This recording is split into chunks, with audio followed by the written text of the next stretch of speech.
در اپیزود قبل توضیح داده شد که چطور هنر و علم میتونن جامعه آرمانی مثل یونان باستان رو به وجود بیارن و این دو حوزه میتونن کاری بکنن که ژاپن و آلمانی که بعد از جنگ جهانی دوم با خاک یکسان شدن به وضعیت کنونی برسن که از لحاظ اقتصادی، سیاسی، نظامی، فرهنگی و سایر وجوه زندگی در یک سطح متعالی قرار دارن. در این اپیزود قرار توضیح داده بشه که هنر چیه و چه فرایندهایی رو در مغز ما به وجود میاره که میتونه چنین جامعه متعالی رو با خودش به ارمغان بیاره. برای توضیح این جریان بهتره که یک فضایی رو مثل تعمیرگاه با یک محفل ادبی با هم مقایسه کنیم.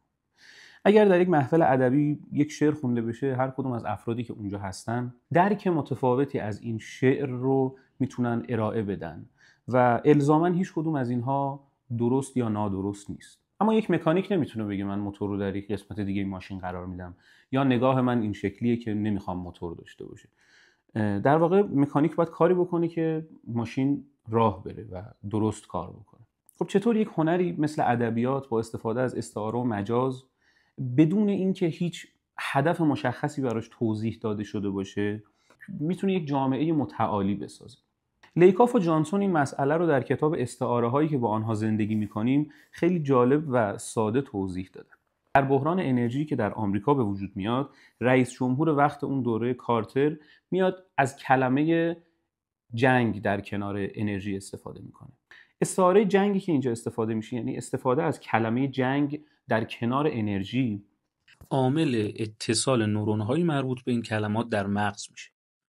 در این تصویر بخش کوچکی از مغز و نورون‌های اون نشون داده شده. میشه هر کدوم از این نورون‌های مشخص شده رو کلمات در نظر گرفت.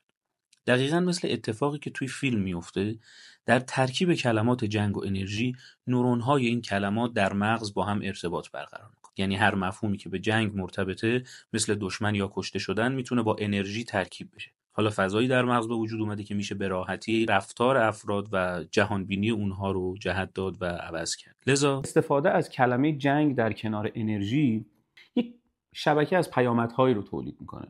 یک تهدید برای امنیت ملی وجود داشت که مستلزم اقدامات متفاوتی بود.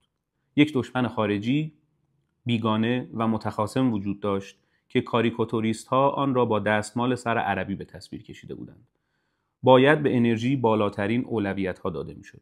مردم باید فداکاری میکردند. اگر با این تهدید مقابله نمیکردیم زنده نمیماندیم. خب اتفاقی که اینجا میفته اینه که تنها گذاشتن کلمه جنگ کنار انرژی باعث شد که نگاه انسانها در اون دوره به مسئله انرژی متفاوت بشه و در واقع جهانبینی اونها در مواجهه با بحران انرژی به یه شکل دیگه سویه پیدا کنه.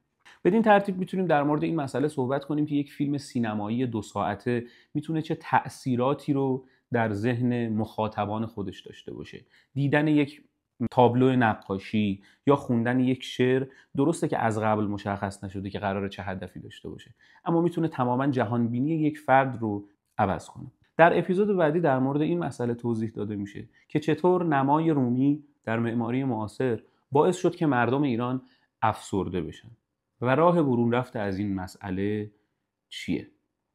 تا اپیزود بعد.